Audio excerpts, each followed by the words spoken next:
कृपेमुळे. काय जमाना आहे सर बघा, आता काय जमाना आहे बघा.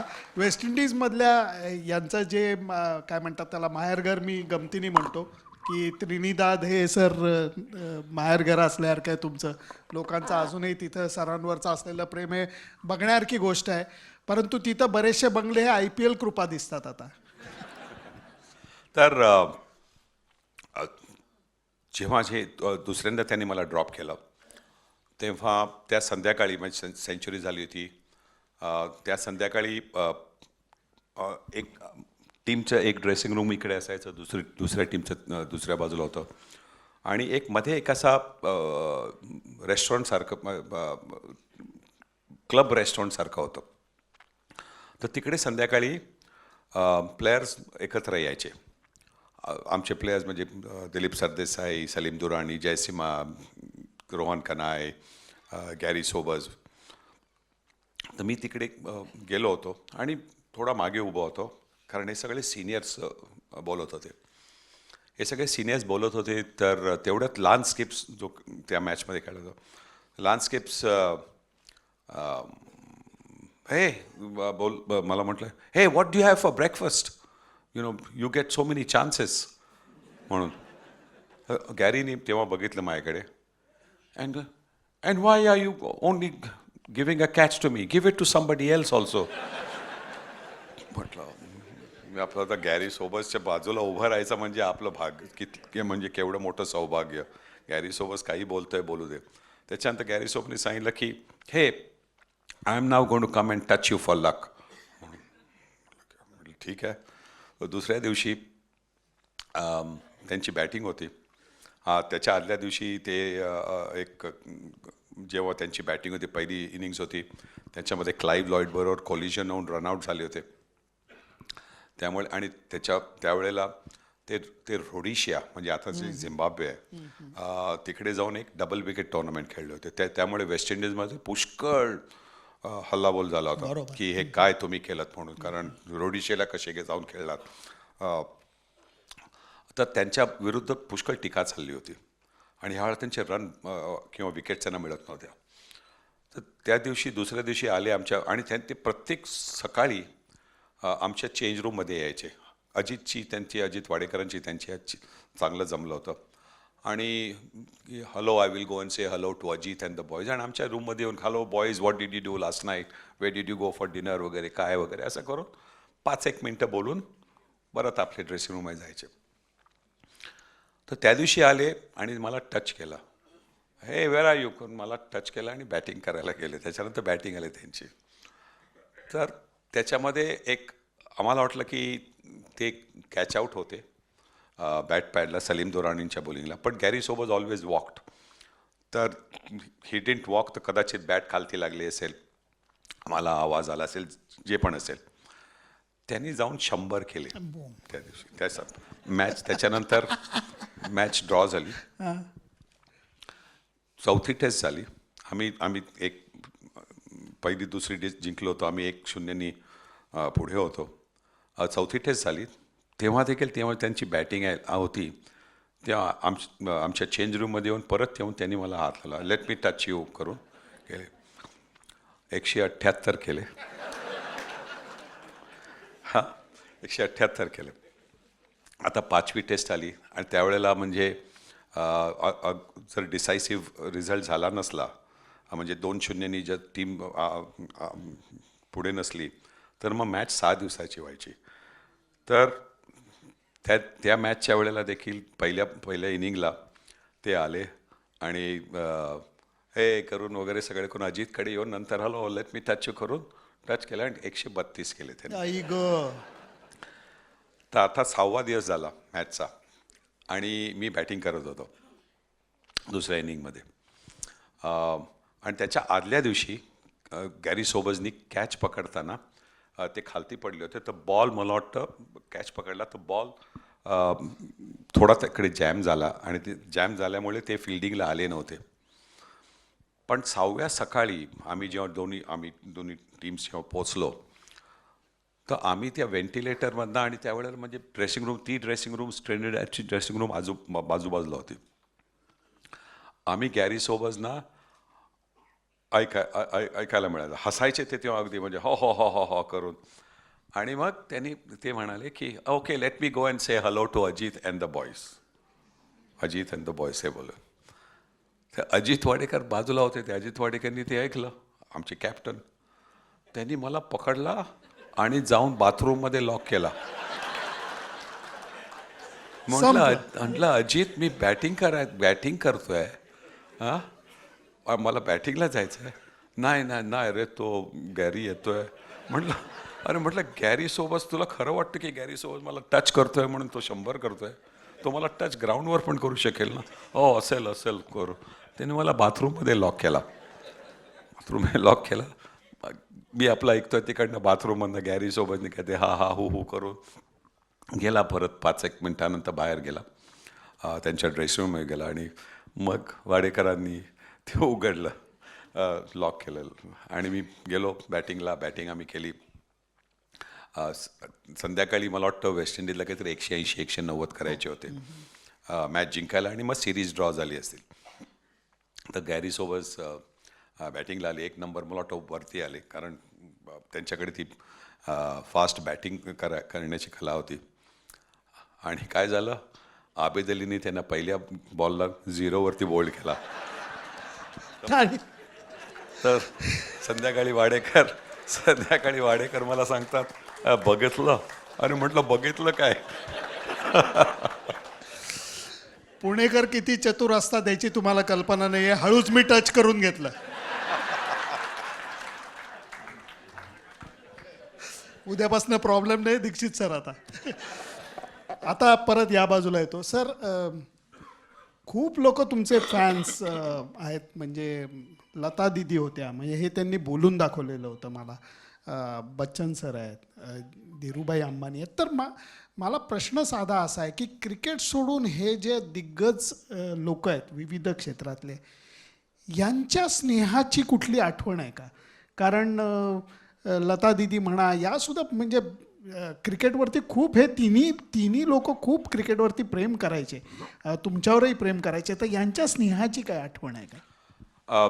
लता दीदींच्याबद्दल बोलायचं झालं तर त्यांनी आमच्यासाठी 1983साठी टीमसाठी एक स्पेशल कॉन्सर्ट केला होता.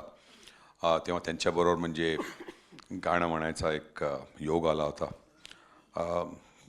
आणि त्यांना क्रिकेटची पुष्कळ आवड होती. त्यांनी एक तुम्ही परत सांगा, मी जरा मला हालायला झालं. लता दीदींबरोबर गाणं गायचं?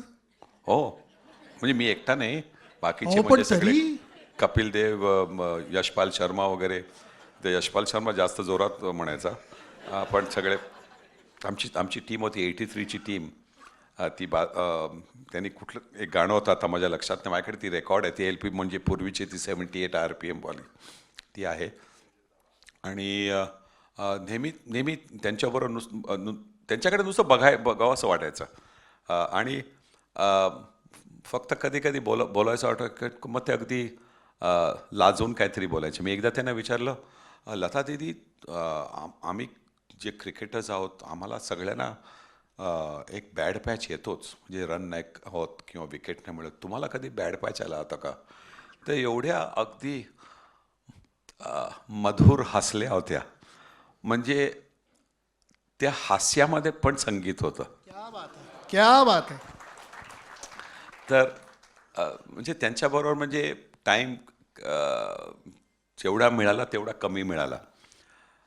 पण जो मिळाला त्याच्याबद्दल मी भाग्यवान आहे. अमिताभ बच्चन बरोबर देखील अमिताभ आणि मी म्हणजे पुष्कळ वर्षापासून एकमेकांना ओळखत आहोत. आता आमची दोन्ही मुलं एका शाळेमध्ये गेली होती सुरुवातीला. ती दोघं दोस्त आहेत. तर जास्त भेट वगैरे होत नाही, पण केव्हाही काही लागलं किंवा फोन केला काय केला तर अमिताभ नेहमी हजर असतो. मी गेले अर्थात 2-3 वर्ष जमलं नाही आहे, पण मी काही वर्ष एक गेट टुगेदर करतो की जे माझ्याबरोबर भागीरथी बिल्डिंगमध्ये वगैरे जे वाढले आहेत म्हणजे माझ्याबरोबर जे टेनिस बॉलनी चड्डीमध्ये खेळलेले आहेत, मग त्याच्यानंतर दादर युनियनसाठी खेळलेले आहेत, शाळेमधले माझे काही दोस्त आहेत, युनिव्हर्सिटीमधले, रणजी ट्रॉफीवाले. मी नेहमी एक वर्षामध्ये एक गेट टुगेदर घेतो की आम्ही सगळे एकमेकांना भेटू म्हणून. तर 3 वर्षापूर्वी मी बच्चन साहेबांना विचारलं होतं, रिक्वेस्ट केली होती की तुम्ही येऊ शकाल का म्हणून. आणि बाकीच्या कोणाला सांगितलं नव्हतं. तर त्यांनी सांगितलं की सुनील मी थोडा बिझी आहे पण मी येईन 20-1 मिनटं येईन, 15-20 मिनटं येईन म्हणून. म्हटलं 15-20 मिनटं पण चालेल पण आला सर उत्तमच होईल म्हणून.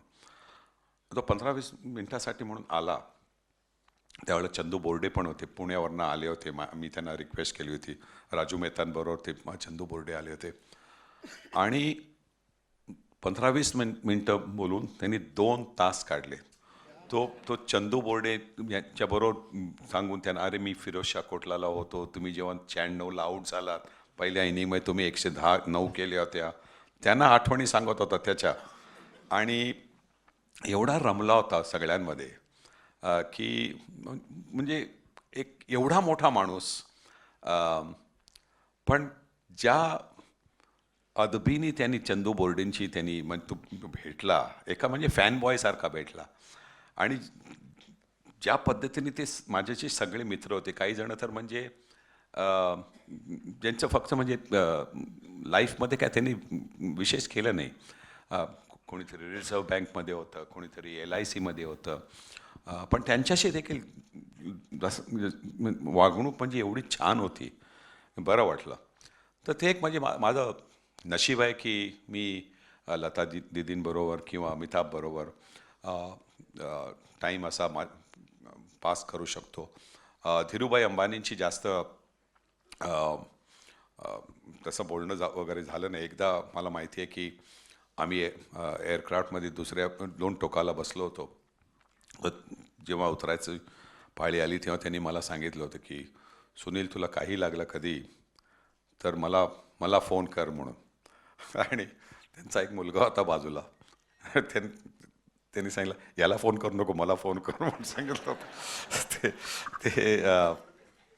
पण हे आपण जी नामांकित लोक आहेत त्यांच्याबद्दल आपण बोलतो,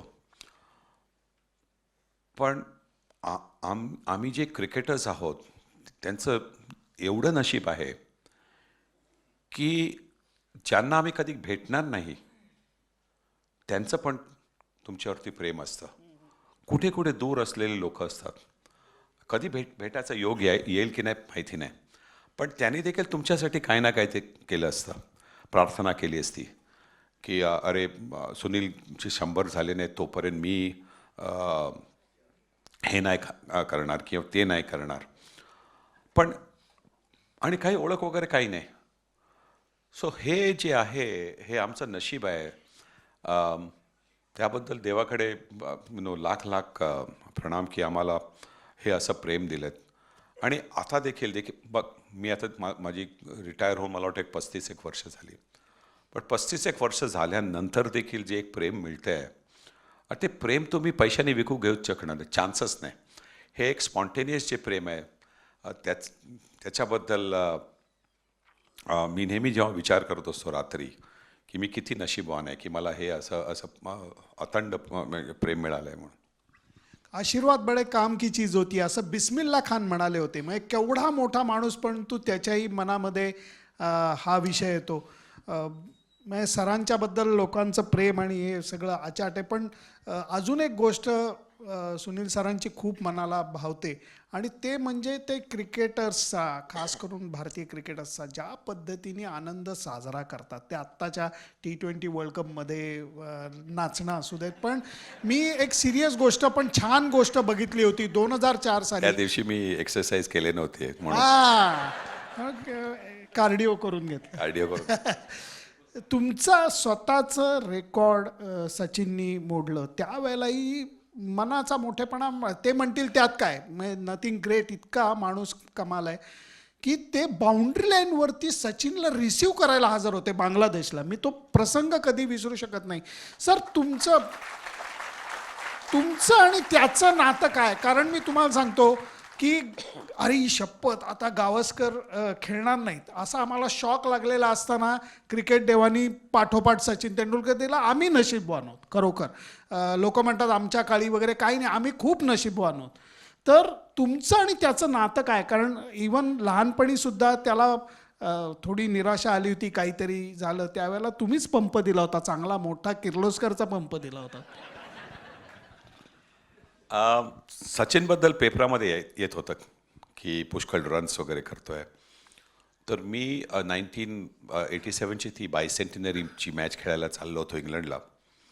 तर माझ्याबरोबर हेमंत वांगणकर, अनिल जोशी गाडीमध्ये होते. आणि हेमंत आणि अनिल दोघांनी त्याला बघितलं होतं खेळताना. मी फक्त वाचलं होतं. त्यांनी दोघांनी म्हटलं की हा एकदम म्हणजे उभरता तारा आहे.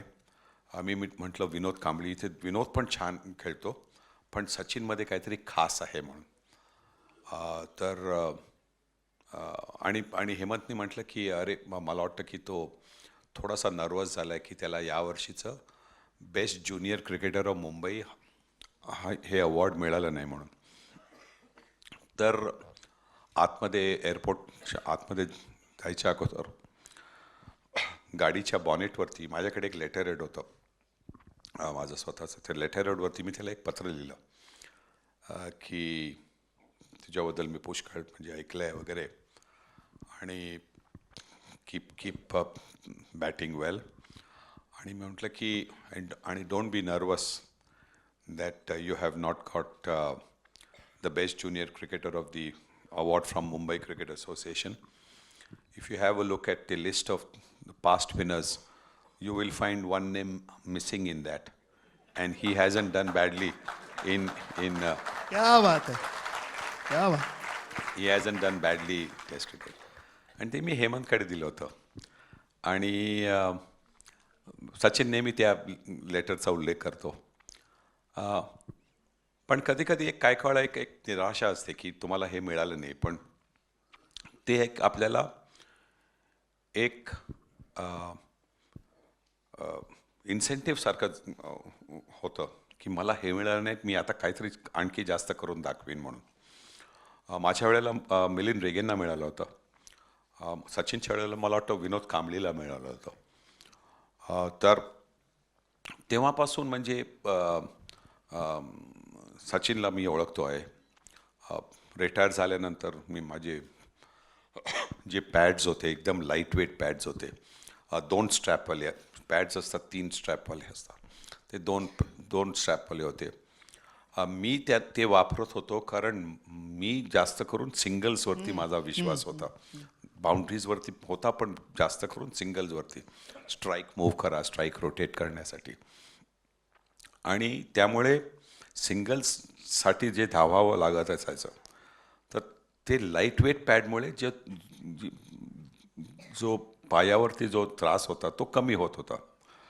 मी सचिनला दिला ते हे पॅड्स दिले. तो नुसतं बाउंड्रीज मारत होता. तर मी त्याला एकदा म्हटलं तर तो बोलला नाही सर, माझ्या फुटवर्कला त्यांनी पुष्कळ मदत होते खेळण्यात. आणि मी त्याला बघितलं होतं, तो पण अगदी त्याच्या अगोदर ते लाईट वेट पॅड्स घालून खेळायचं. त्याच्यानंतर हेमंत,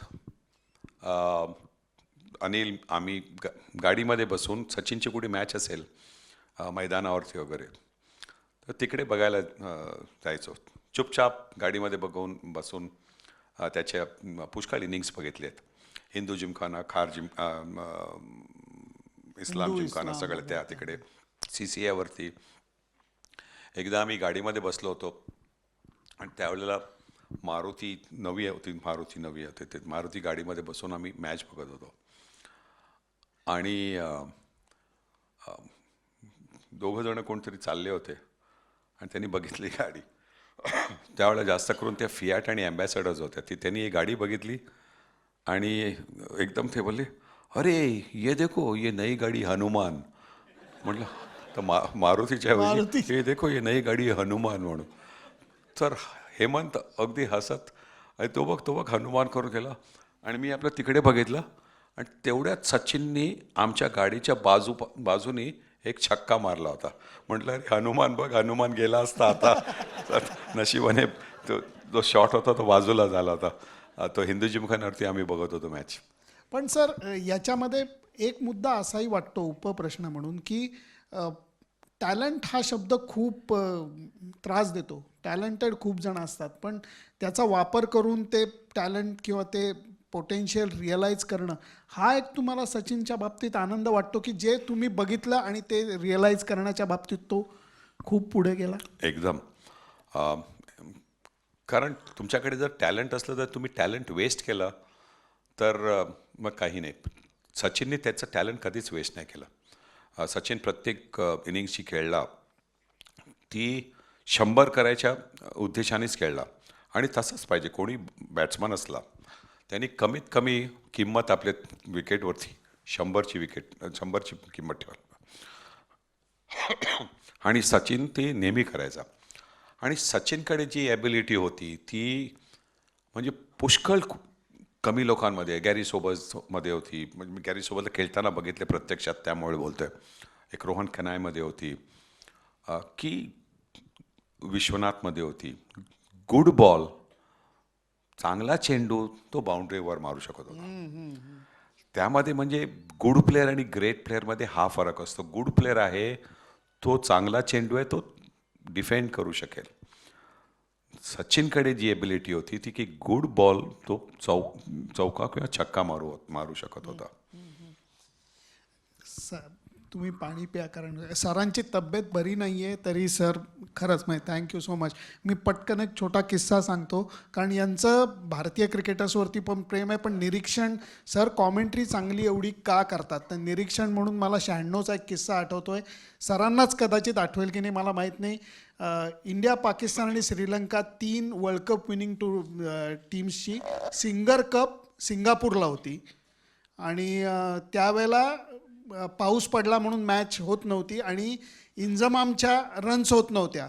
त्यामुळे इंजमाम सरांकडे असा लाजत लाजत लाजत भेटायला आला आणि म्हणला, सनी सर रन्स नहीं हो रहे, आप देख सकते हो नेट्स में मुझे कि मेरी क्या गलती हो रही है. तर हे असे गालातल्या गालात हसले होते सर आणि ते म्हणले की बॅट वेट कुछ मत लेके आना, पॅड्स लेके आओ. त्याला कळलं नाही की पॅड्स, तो बिचारा आज्ञा मानून आत गेला आणि पॅड्स घेऊन आला आणि सर म्हणले की अरे येड्या, उजव्या पायाचं बक्कल वरच्या बाजूला 1 इंच, त्यामुळे वरचं पॅड फुलतंय, त्यामुळे बॅट अडकू नये म्हणून तुझी इकडनं यायच्या ऐवजी इकडनं येते, पॅड बदल, बॅटिंग नीट होईल. तो पाया पडायचाच राहिला होता. खरंच तुम्हाला सांगतो, म्हणजे हे निरीक्षण क्षमता आचाट आहे यांची. म्हणजे हे कुठं बसून घारीच्या नजरेने बघणं आणि ते 2 मिनिटात असं सांगणं की जसं काही काहीच नाही, म्हणून यांना एवढा रिस्पेक्ट आहे. सर एक गोष्ट थोडीशी मला तुमच्या बाबतीत खटकते आणि ती खटकणारी गोष्ट अशी आहे की तुम्ही समाजकार्य करता पण अजिबात बोलत नाही.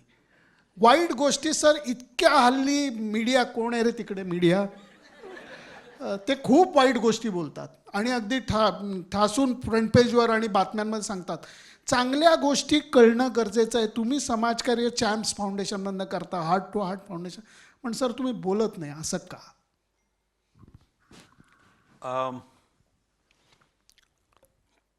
नाही, मी म्हणजे जेव्हा मला चान्स मिळतो तेव्हा मी बोलतो, पण कारण चॅम्प्स फाउंडेशन एक मी जे 99मध्ये जेव्हा मी वाचत होतो की आपले जे इंटरनॅशनल स्पोर्ट्स पर्सन्स आहेत ते काही प्लॅटफॉर्मवरती कोली आहेत, काही जण व्हेजिटेबल वेंडर्स आहेत, काही जण जसे गोपाल भेंगरा होते, ते माईनमध्ये काम करत होते, ऑलिम्पिक गोल्ड मेडलिस्ट. तर ते वाचून बरं वाटत नव्हतं. तर त्यासाठी एक चॅम्प्स फाउंडेशन केलं. आणि चॅम्प्स हे ॲक्रोनेम असं आहे, C for caring, H for helping, A for assisting, M for motivating, P for promoting आणि S फॉर स्पोर्ट्स पर्सन्स. हे चॅम्प्स आहे. आणि आता 99 पासून आजपर्यंत मला वाटतं आम्हाला जर फेडरेशन्सनी जास्त नावं दिली तर आम्ही जास्त मदत करू शकू. पण आम्ही एक मंथली चेक जवळजवळ एक 8-10 जे आहेत फॉर्मर इंटरनॅशनल्स जे who are not on are struggling to make ends meet, त्यांच्यासाठी we are been sending for the last so many years. Heart to Heart Foundation एक आहे जिकडे की मी आमची फॅमिली आहे सत्यसाईबाबांची डिवोटी. तर जेव्हा सत्यसाईबाबांनी सत्यसाई संजीवनी हॉस्पिटल सुरू केलं जिकडे children born with congenital heart defects त्यांना फ्री सर्जरीज देतो. तर आणि हार्ट टू हार्ट फाउंडेशन एक अवेअरनेस क्रिएट करते की असे असं आपल्याकडे प्रॉब्लेम आहे. More than 300,000 children are born with CHD आणि एक 90,000 don't even live to see their next birthday. So त्यांच्यासाठी I been travelling around America, I been travelling to Australia, England, trying to create awareness, trying to raise funds. कारण आमच्या जी surgery होते त्या सर्जरीनंतर the child can lead a normal healthy life. त्यांना एक म्हणजे सेकंड इनिंग्स मिळते. आणि मी जेव्हा माझी करिअरची ची आठवण करतो तेव्हा मला पहिली आठवण येते की गॅरी सोबर्सनी मला जेव्हा 12ला सोपा कॅच टाकला त्यांनी मला सेकंड क्रिकेटिंग लाईफ दिला. वा वा सर. सो त्या सेकंड क्रिकेटिंग लाईफ त्यामुळे ते एक रेझनेट झालं आहे की समजा आपण काही जे चिल्ड्रन आहेत त्यांची मदत करू शकलो तर का नाही. आणि आमची जी तीन आज सध्याची 3 साई संजीवनी हॉस्पिटल्स आहेत. एक तर मुंबईला खारघरला आहे, एक दिल्लीपासून 1 तास हरियाणामध्ये पलवलला आहे, एक न्यू रायपूरमध्ये आहे, एक तेलंगणामध्ये येते, एक श्रीलंकेमध्ये आहे, एक फिजीमध्ये आहे आणि दुसरी मदर अँड चाइल्ड हॉस्पिटल्स पण पुष्कळ आहेत जिकडे तुम्ही प्रेग्नंट मदर्स येतात त्यांना पूर्ण तऱ्हेने चेकआउट वगैरे करतो की. सो त्याच्यामध्ये मी सध्या जास्त इन्वॉल्ड आहे. पण ह्याच्यामध्ये बोलणार काय, स्वामींची नेहमीची आहे की पब्लिसिटी आपण जास्त करायची नाही. जी होईल ऑटोमॅटिक वर्ड ऑफ माउथनी जी होईल ती पब्लिसिटी करायची. तेवढंच आम्ही करतो. आम्ही जास्त म्हणजे जाऊन बोलत नाही त्याच्याबद्दल. आता लक्षात आलं, कारण एक लक्षात घ्या, क्रिकेटर खूप ग्रेट होते, खूप जण ग्रेट क्रिकेटर आहेत, पण 1 सेकंद जर का मागे वळून पाहिलं तर तुम्हाला त्याच्यामध्ये 2 कॅटेगरीज दिसतील. एक आहे ग्रेट क्रिकेटर फुल स्टॉप आणि एक आहे category great cricketer dot dot dot life starts.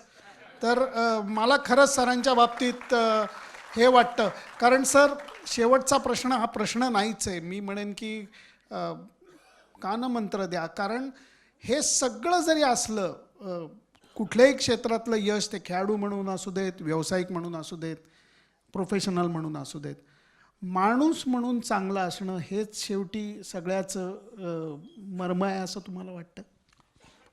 एकदम. आणि मी तेच रोहनला बोललो. रोहनची मुलं आहेत त्यांना पण मी तेच म्हणतो की you must be good human being.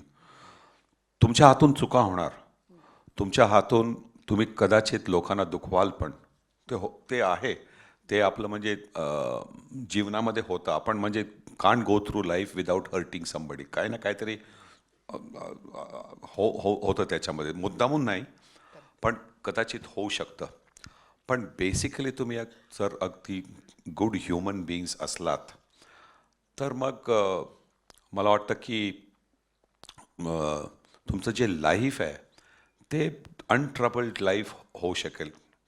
अखेरकर देवावरती सगळं अवलंबून आहे की तुम्हाला सुख देतो, दुःख देतो, काय देतो ते त्याच्यावरती अवलंबून आहे. पण आपल्याला जे मिळतं त्याच्यावरती आपण जेवढं समाधान मानू तेवढं ठीक आहे. आपल्याला जे मिळायला पाहिजे त्याबद्दल आपण जरूर हक्काने त्याच्याबद्दल विचारलं पाहिजे. पण जे मिळतंय ते त्याच्यावरती सुख मानून त्याच्यामधलं देखील तुम्ही लोकांना देऊ शकलात काही, तर मग मला वाटतं की तसंच तुम्हाला त्याच्यामध्ये जो आनंद होतो, देण्यामध्ये जो आनंद असतो तो घेण्यामध्ये एवढा नाही. जेव्हा मी हार्ट टू हार्ट फाउंडेशनची साठी मी जेव्हा जातो लोकांकडे, अपील करतो फॉर डोनेशन वगैरे, पण मी जेव्हा अपील करतो तेव्हा मी स्वतः माझं कॉन्ट्रीब्युशन केलेलं असतं. कारण मी जर समजा माझ्या खिशामध्ये हात घालणार नाही तर मग मी दुसऱ्यांना कसं काय विचारू शकेल. तर मी प्रत्येक वर्ष गेले 4-1 वर्ष मी 35 सर्जरीजचे डोनेशन देतो. 35 का? 34 सेंचुरीज टेस्ट क्रिकेटमध्ये आणि 1 वन डे क्रिकेट. आवाज नाही पाहिजे, आवाज नाही पाहिजे. म्हणून सर अगदी खुल्या मनानं तुम्हाला सांगतो की हे 35 सेंचुरीमुळे तुमच्याबद्दल प्रेम खूप आहे, कौतुक खूप आहे, पण माणूस म्हणून तुम्ही जे आहात त्याच्याबद्दल आदर खूप वाटतो आणि माझी भावना आहे ती मला वाटतं अर्थातच सगळ्यांची आहे.